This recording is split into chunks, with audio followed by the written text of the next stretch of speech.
श्री स्वामी समर्थ, जय जय स्वामी समर्थ. श्री स्वामी समर्थ, जय जय स्वामी समर्थ.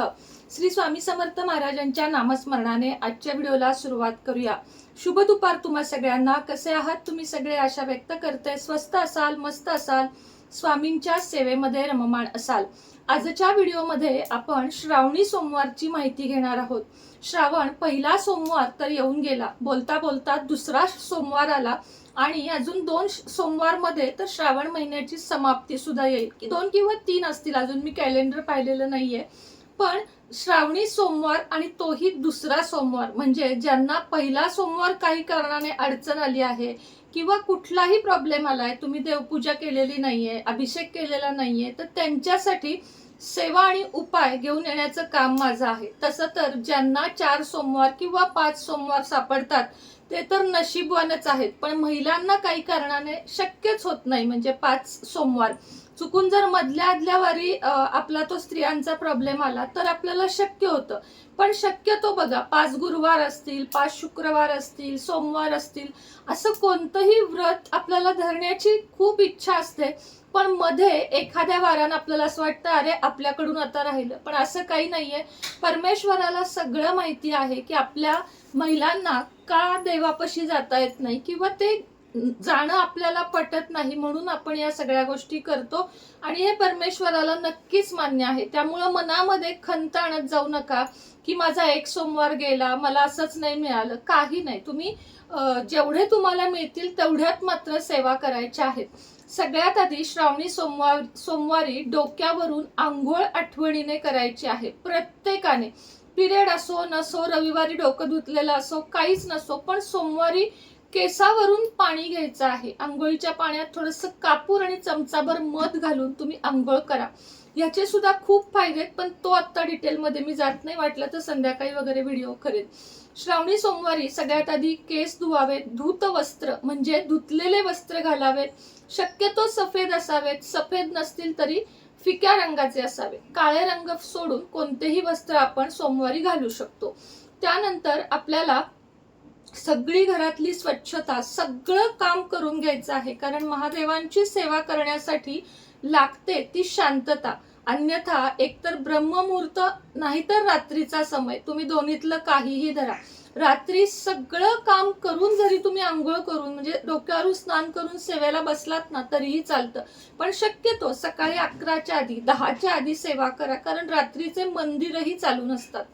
आंघोळ करा स्वच्छ. दिवसभर कुणाशीही जास्त काही विनाकारण फालतूचं न बोलता ओम नमः शिवाय, ओम नमः शिवाय, ओम नमः शिवाय या मंत्राचा जप करायचा आहे.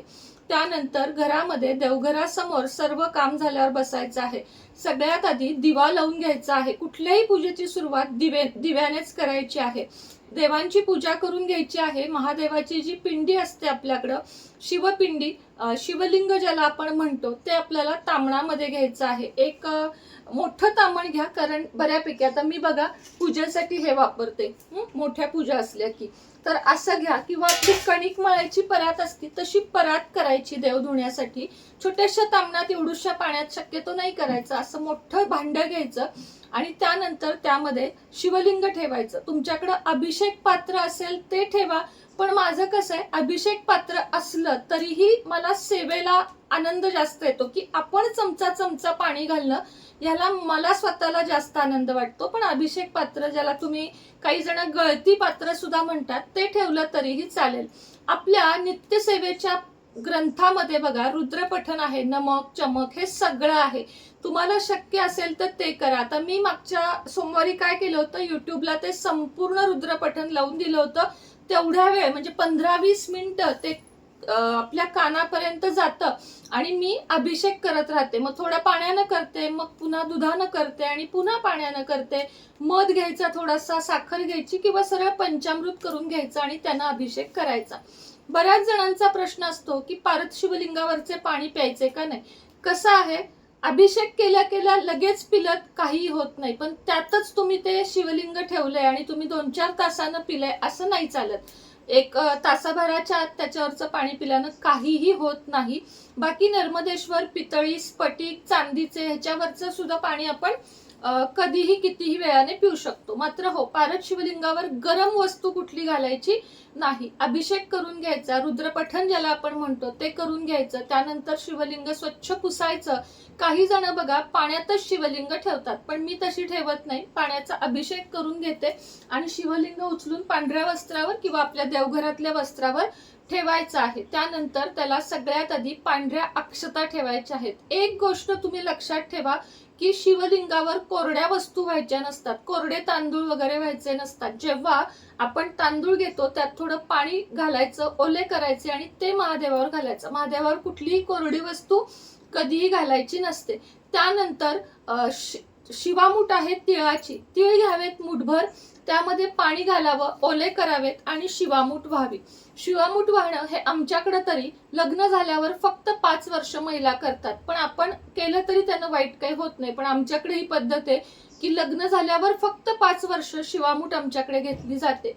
तुमच्याकडे पद्धत असेल तुम्ही शिवामूठ नक्की व्हा. त्यानंतर एक उपाय आहे, तो संध्याकाळच्या व्हिडिओमध्ये मी तिळाचा सांगणार आहे. त्याच्यानंतर आपल्याला काय करायचंय लक्षात घ्या. हा जो उपाय आहे तो अत्यंत जास्त महत्वाचा आहे. मात्र 10 रुपयाच्या काळ्या मिरी आपल्याला घेऊन यायचं आहे. आता काळ्या मिरीनं काय काय होतं हे तुम्हाला सांगते आणि मग मी उपाय सांगते. काळी मिरी ही घरातली निगेटिव्हिटी दूर करतं.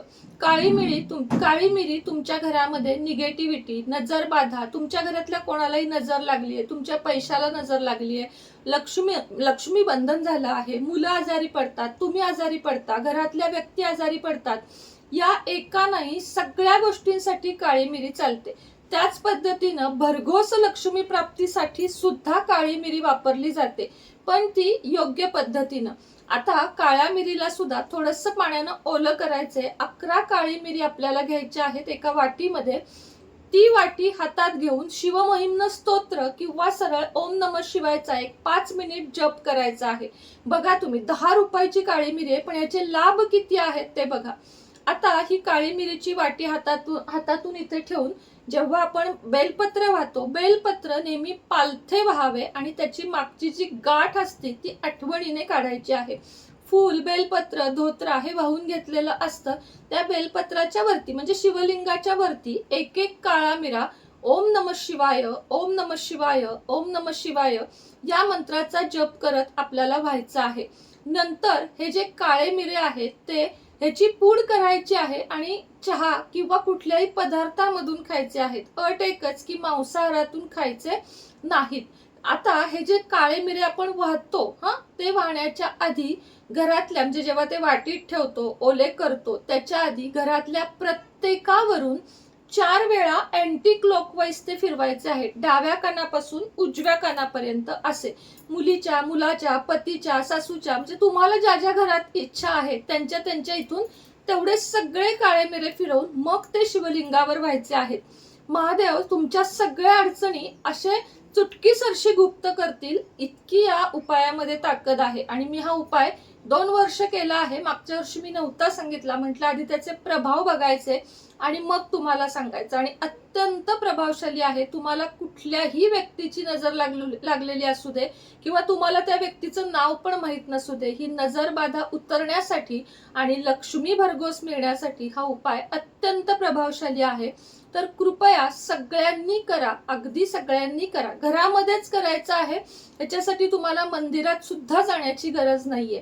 तर व्हिडिओ कसा वाटला नक्की सांगा. आता जाता जाता सांगते, अघोर लक्ष्मी सिद्धी मंत्र ज्यांना हवा आहे, जो वशीकरण, कोर्ट कचेरी, तुमचं म्हणणं ऐकावं, तुमचे पैसे अडकले, तुमचे कुठलेही काम, लक्ष्मी बंधन किंवा कर्जमुक्ती यासाठी मी एक खास पेड मंत्र देत असते. कारण मी तो माझ्या गुरूंकडून अगदी भरघोस ह्याच्यामध्ये घेऊन त्याचा मला प्रचिती आली, अनेक जणांना आली आणि म्हणून मग मी आता तुमच्या बरोबर ते शेअर करत असते. तर ते पेड आहेत, त्याच्यासाठी तुम्ही संपर्क साधू शकता. बाकी पारद शिवलिंग, स्फटिक शिवलिंग, एक नवीन प्रोडक्ट मी लॉन्च केले, चांदीचा मासा. ते तुम्हाला 1-2 दिवसात दाखवीन, पण फक्त आत्ता मी 5 घेतलेले आहेत आणि ते सिद्ध केलेले आहेत. चांदीच्या माशाचे सुद्धा इतके जास्त फायदे आहेत की मी ते तुम्हाला आणल्यावर नक्की सांगेन. म्हणजे माझ्याकडे आहेत, ते सिद्ध झालेले आहेत.